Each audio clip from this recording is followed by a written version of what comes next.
मग जबरदस्ती केला हरकत करू नको. मी जबरदस्तीच करतो. जर माणूस समोरचा नाही ना ऐकला तर मी जबरदस्तीच करतो काका.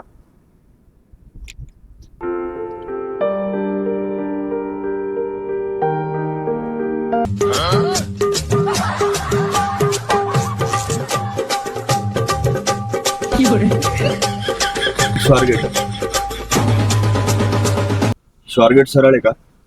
हा तुम्ही तिकडेच चालले? हो सर. मला दाखवताल का पण?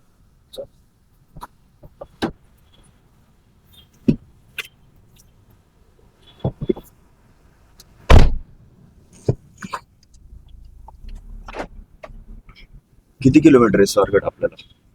तुम्ही 7 किलोमीटर असतात. 5-7 किलोमीटर असेल का? काय काम करता बाबा तुम्ही? काम मी दगडूशेठ मंदिरात येत असतो. दगडूशेठ गणपती मंदिर तिथं नारळाचा स्टॉल आहे माझा. कशाचा? नारळ. नारळ. नाव काय तुमचं? विनोद नाईक. विनोद नाईक. किती वर्षापासून स्टॉल आहे? माझा 30 वर्षापासून स्टॉल. मग काय अनुभव? गणपतीचा अनुभव? हो गणपती मनापासून मागितलं की तुम्हाला सगळं भेटतं. तुम्ही काय काय मागितलं आतापर्यंत? मला न मागताच सगळे दिले बाप्पाने. काय मागायचं? परत लोक येतात, परत वर्ष मुलं वेळ नसतात, ते येतात, नवस पूर्ण होतात त्यांचे. आणि तुम्ही ते आम्ही असं ऐकलंय ते दगडूशेठ मंदिराचं की आतमध्ये लोकांनी श्रद्धेने वाहिलेले नारळ परत बाहेरच येतात. नाही खोटं येते. खोटं आहे.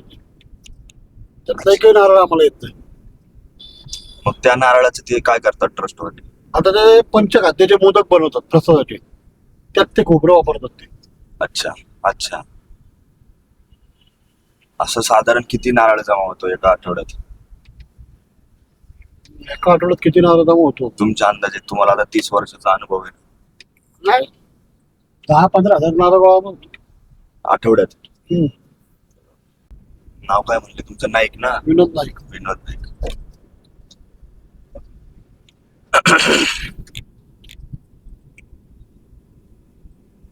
भरपूर उशीर झालं फिरतोय मी इकडं स्वारगेटला जायला. हा स्वारगेटला कुठं जायचं तुम्हाला?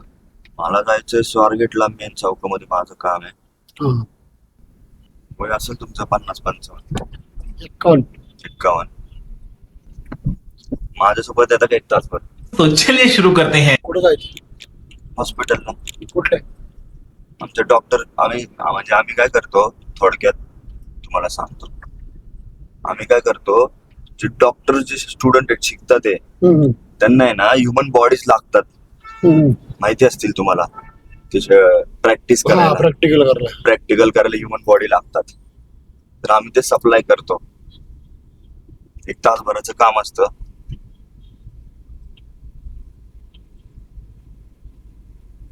म्हणजे की टाके घालणं, स्टिचेस घालणं, परत आपली जी हाडं असतात ना त्यांना स्क्रू मारणं. म्हणजे नाही का माहिती ना तुम्हाला, सर्जरीमध्ये हाडांना स्क्रू वगैरे मारतात. तर 1 तासाभराचं म्हणजे जे कोण माणूस रेडी होतो ना, तर 1 तासाभराचे ते हॉस्पिटल त्यांना पैसे देतात.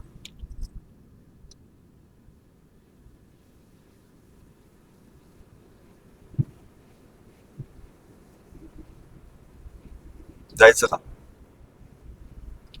मला काय काम जमणार त्यातलं? तुम्हाला काहीच नाही काम करायचं. तुम्हाला काय नाही करायचं. ते सगळे स्टुडंट लोक शिकतात, ते करतात. तुम्ही फक्त झोपून राहायचं. तू आता शांत पडून राहा आणि काय करू? तुला काही होणार नाही. हा मग ठीक आहे. तुम्हाला आहे ना हे देणार, ते इंजेक्शन देणार भुलीचं. 1 तासभर तुम्हाला भूल राहणार, काय कळणार नाही, काय नाही काय. तुम्हाला काहीच नाही करायचं. ते प्रॅक्टिस करणार 1 तासाची असते. म्हणजे 45 मिनिट्सचीच असती. 45 मिनिटात त्यांचं ते प्रॅक्टिस होऊन जाते पूर्ण.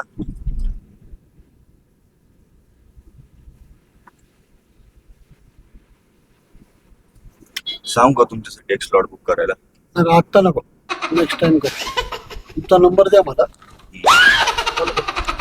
चला की, काय होते त्याला, जवळच आहे. मंदिराच्या इथं जरा गेस्ट येणार आहेत. चाललो. अच्छा, मंदिराच्या इकडं. हॅलो डॉक्टर, आहे 55 वर्षाची बॉडी, चांगले आहेत म्हणजे काका स्वभावाने खूप छान आहेत, ते रेडी आहेत. एक 10 मिनिटात त्यांना मी घेऊन येऊ का? ठीक ठीक येतो. काय नाही होणार, काहीच होत नाही तुम्हाला, काही कळत पण नाही, काहीच होत नाही. अरे दादा पण माझे गेस्ट येणार आहेत म्हणून मी बसते निघालो होतो. हा का? हा. बाकी काय नाही. तुझा नंबर दे वाटल्यास. तुझं नंबर काम नको. चांगलं आहे. मी काय म्हणतोय, नंबर नको, आपण आहे ना एक 10 मिनिटातच काय करूया, म्हणजे तुमची सगळी सोय होणार तिथून तुम्हाला सोडायची. मी स्वतः येणार तुम्हाला ड्रॉप करायला. बरोबर आहे पण ते गेस्ट येणार आहे ते जरा महत्वाचे आहे त्यामुळे मी घालतात बाकी काय नाही. चला ना, चला 10 मिनिटात येऊ. आता नको. चला चला येऊ, काय नको नको करता राहू. हा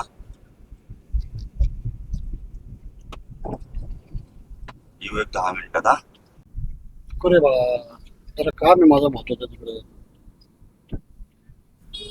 हे बघा काका, हो काका, बोला. हे बघा, तुम्ही फक्त झोपून राहायचं. तुम्हाला भुलीचं इंजेक्शन देणार ते, तुम्हाला काही कळणार नाही आणि तुम्हाला काय हे पण नाही होणार, त्रास पण नाही होणार कुठलाही पुढं भविष्यामध्ये.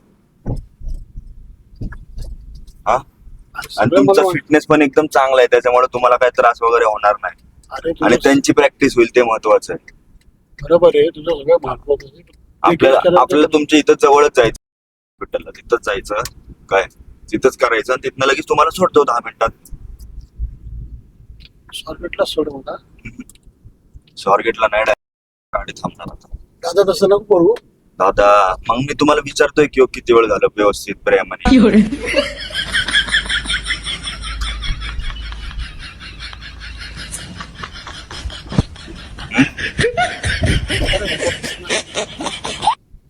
माझं गेस्ट महत्वाचे नाही नंतर भेटेल मी तुला. तुझं काम चांगलं आहे नाही कुठं म्हणते मी. पण आत्ता नाही. अहो प्रॅक्टिस थांबलीये पोरांची, तुम्ही काय गेस्टचं घेऊन बसले बाबा मामा काका दादा असं का करताय? प्रॅक्टिस महत्वाची का गेस्ट महत्वाचे? नाही माझी गेस्ट महत्वाची आहेत ते गावावरून आलेत कोकणात ते थांबलेत तिथे ते. चला गाडी तर नेणार मी जबरदस्ती तिथं आता, त्याच्यात काय वाद नाही, विषय त्याच्यात काहीच नाही. माझं एक रोजचं काम आहे आणि मला परफेक्ट जमतं कसं करायचं कसं नाही. गाडी तर आपण नेणार. हा मग जबरदस्ती केला असं करू नको. मी जबरदस्तीच करतो, जर माणूस समोरचा नाही ना ऐकला तर मी जबरदस्तीच करतो काका.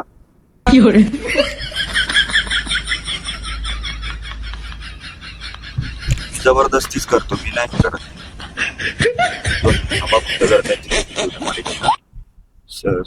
धागा घ्यायचाय, टाकी घालायचा. हा तुम्हाला बाकी काय आजार बिजार नाही ना? बीपी आहे मला. एक मिनिट तुम्हाला रिलॅक्स व्हा. हे बघा हा समोर कॅमेरा चालू आहे. हा. हा आणि आपण तुमच्यासोबत एक छोटासा सोशल एक्सपेरिमेंट केला. मजा आली का? भीती वाटली ना थोडी? काय दादा आता काय बोलायचं. असं आपल्या व्ह्युअर्सला एक तुम्ही मेसेज द्यायचा आज, अनोळखी माणसांच्या गाडीत लगेच बसू नका. हा मित्र खूप चांगला आहे पण अनोळखी लोकांच्या माणसाच्या गाडीत बसू नका. बाकी तुम्हाला काय वाटलं, किती भीती वाटली ते सांगा. मला भीती म्हणजे तू माझ्या पुंग्या स्टाईल करून ठेवला. कसं वाटलं? मजा आली ना? असा अनुभव कधी याच्या आधी घडला का नाही तुमच्यासोबत? उलट मी बाबा एखादा रस्ता चुकलाय त्याला दाखवायचा रस्ता म्हणून मी बसलो तर तू वेगळाच भूमिका घ्यायला लागला अचानक. कसं वाटलं म्हणजे असं धडधड व्हायला लागलं? धडधड म्हणजे वाटत नाही धडधड होणारच नाही. फ्रँकस्टर सागरला सबस्क्राईब करा, फ्रँकस्टर सागरला सबस्क्राईब लाईक शेअर सबस्क्राईब करा. लाईक शेअर सबस्क्राईब करा.